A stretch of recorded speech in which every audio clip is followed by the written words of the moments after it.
제가 신대원에서 공부하면서 가장 충격을 받고 은혜 받았던 말씀, 바로 오늘 이사야 11장의 말씀입니다. 하나님의 공의와 정의가 무엇인가? 왜 예수를 믿는 자에게 고난이 찾아오고 불의한 자들은 승승장구하는가? 직설적으로 말씀드리면 사람들에게 해악을 끼친 자들이 권력자의 자리에 앉아 있고 가진 자들의 오만함과 자만함을 왜 하나님은 그냥 두고만 보시는 것일까? 그러한 의문들 가운데에 오늘 말씀을 읽고 배워가면서 참된 하나님의 공의와 정의가 내가 알고 있었던 그런 것이 아니었구나, 그리고 그렇게 판단했던 나의 교만이 얼마나 잘못된 것인가를 깨닫는 너무나 귀한 말씀이었습니다. 창세기 3장 이후로 모든 사람은 타락한 세상에서 살아갑니다. 타락한 세상, 그것은 추락한 세상입니다. 하나님의 정의롭고 은혜로운 세상에서부터 추락하여 엉망진창되어 버린 세상입니다.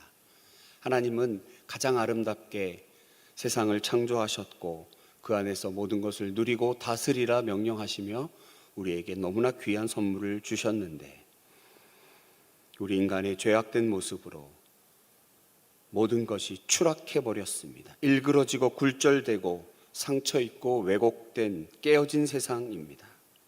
이러한 세상에 살아가는 사람들의 생각과 이성과 감정과 정서, 가치관, 세계관은 정상일 수가 없습니다.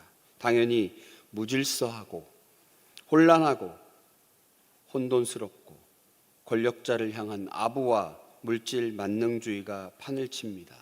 어떻게 해서라도 상대방을 누르고 내가 위에 서려고 하고, 힘없는 자, 못난 자, 가난한 자들은 언제나 억울한 일을 당하는 희생자 명단 제일 위에 올라와 있습니다.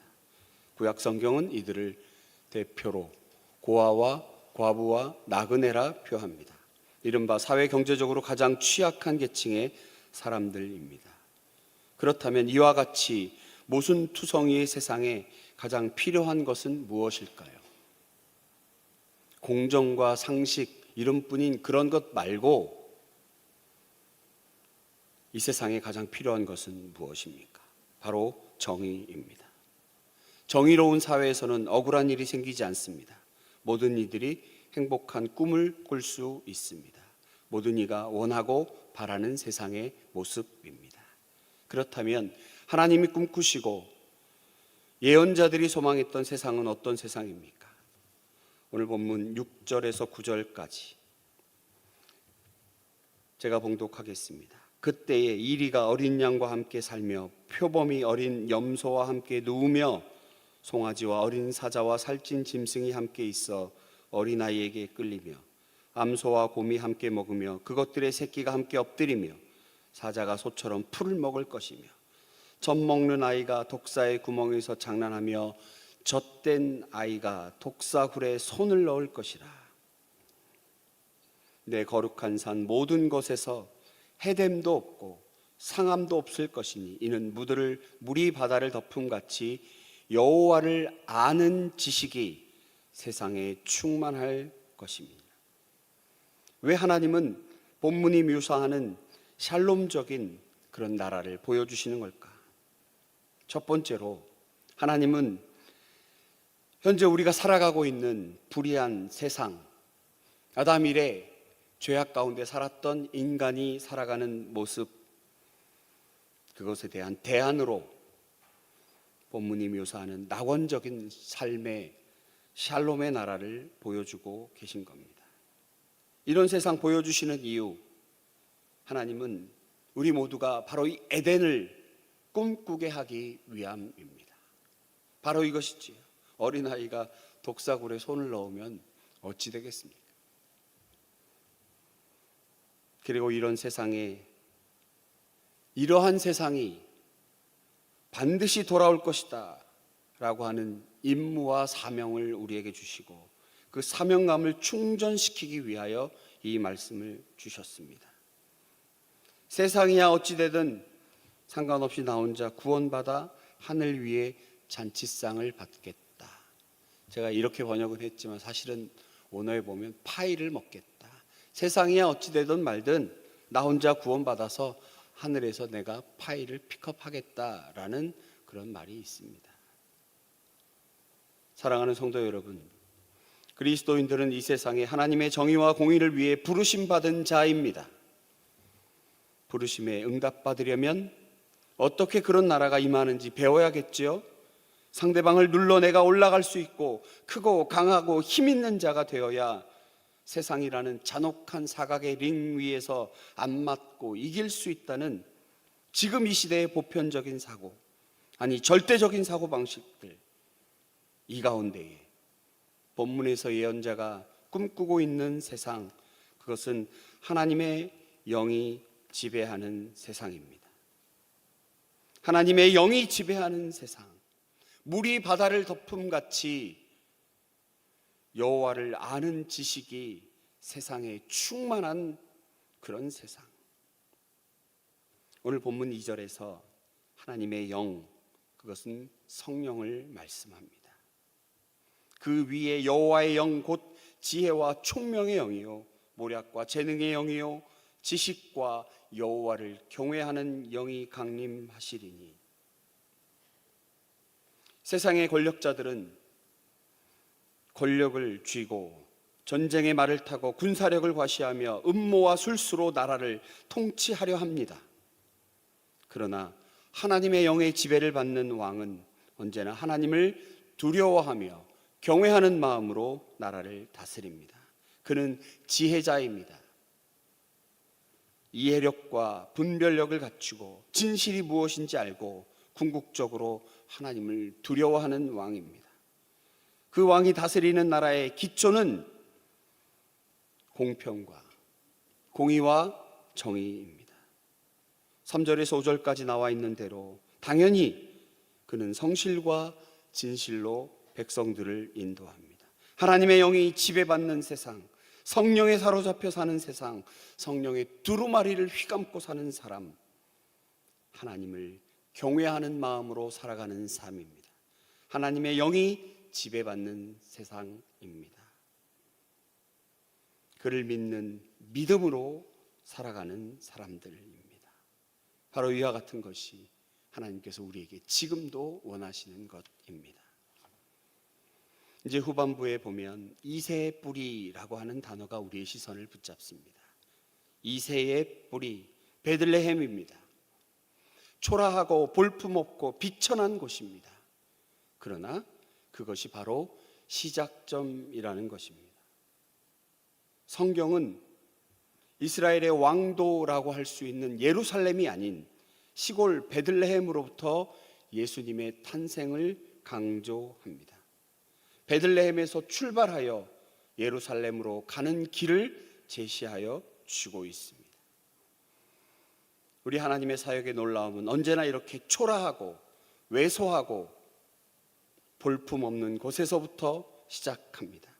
하나님이 위대한 일을 시작하는 것을 보면, 가만히 보면 모든 것이 없는 것에서, 심지어 불임의 태에서 시작합니다. 사라가 그렇습니다. 그 99세에 아이를 낳는 일, 믿을 수 없는 일. 그러나 그곳에서 이삭이 태어났고, 레아 불임 가운데에 그의 레아를 바라보시는 하나님께서 그의 태를 여셔서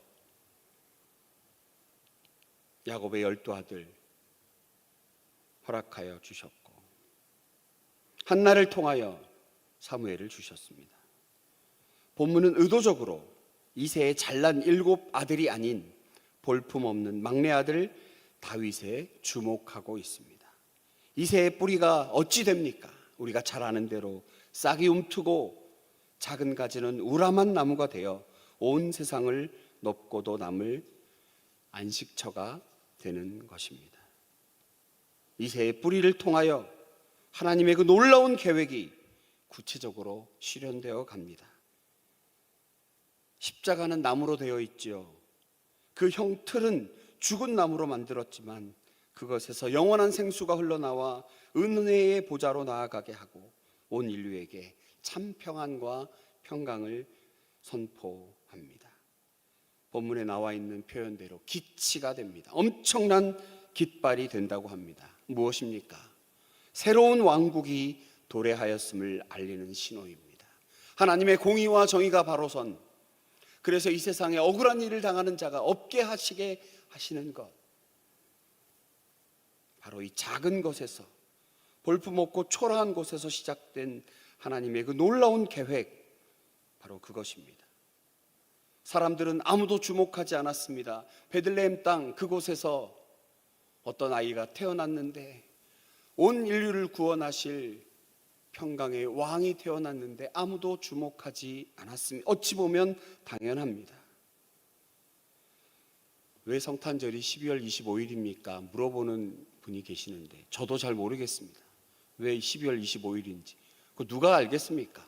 2000년 전에 원력이나 제대로 있었을까? 아무도 주목하지 않았던 그날, 그러나 우리가 정하여 그날을 기념합니다.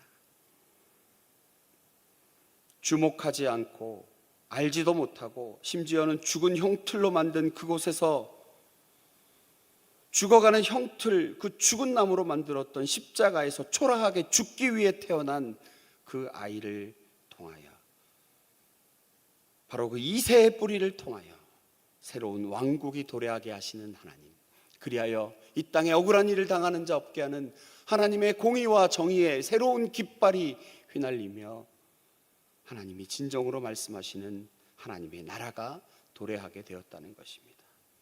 돌아오게 하시는 하나님, 다시 모으시는 하나님, 하나님은 사방천지로 뿔뿔이 흩어지고 버림받았다고 생각하는 사람들에게 정말 감격스러운 모습이 아닐 수 없습니다.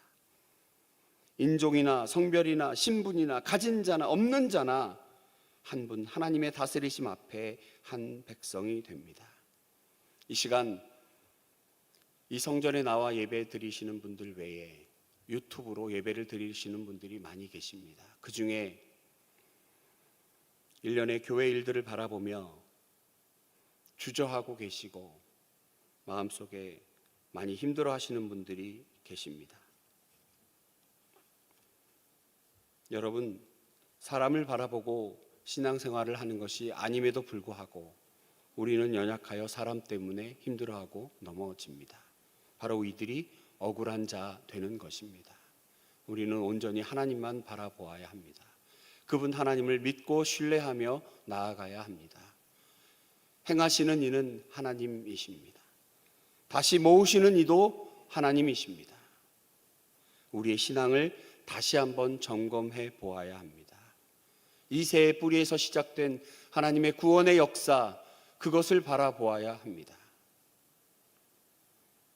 하나님은 그 가운데 보좌를 정하시고 공의와 정의로 하나님이 하나님 되심을 온 세상에 선포하실 것입니다.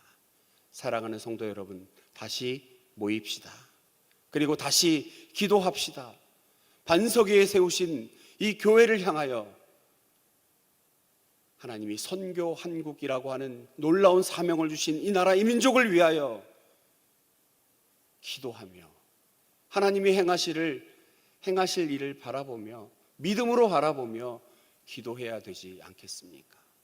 내 입에 다른 사람을 말하지 말고 내 입에 그 어떤 악한 말을 떠올리지 아니하고 예수 그리스도, 그럼에도 우리에게 사랑을 이야기하셨던 그 예수님을 본받아야 하지 않겠습니까? 반드시 하나님 이 교회를, 이 나라를 고치시고 하나님의 공의와 정의가 바라선 나라로, 그리고 귀한 강성교회로 세우실 줄로 믿습니다. 사랑하는 여러분, 기도합시다.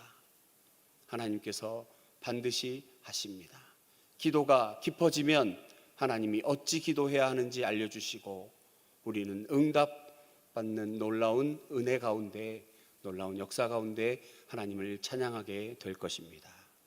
세상에서 시작된 월요일 한 분 한 분 주께서 주시는 놀라운 축복 가운데 평강 누리시고 사랑을 선포하시기를 주님의 이름으로 축원합니다. 고마우신 아버지 하나님, 오늘 주신 말씀을 통하여 깨닫고 하나님의 공의와 정의를 정말 기치로 삼고 세상에서 주의 복음을 전하며 살아가는 우리가 되게 하여 주시옵소서. 주께서 알려주신 바 하나님이 꿈꾸시는 그 세상, 우리에게 보이시고 말씀하신 그 이유가 우리에게 주신 사명임을 다시 한번 깨닫고 주의 거룩한 백성으로 살아가게 부족함 없도록 주여 지켜 보호하여 주시옵소서. 우리에게 힘을 허락하여 주시옵소서. 성령의 능력을 더하여 주시옵소서. 믿고 감사드릴 때에 예수님 거룩하신 이름으로 기도하옵나이다. 아멘.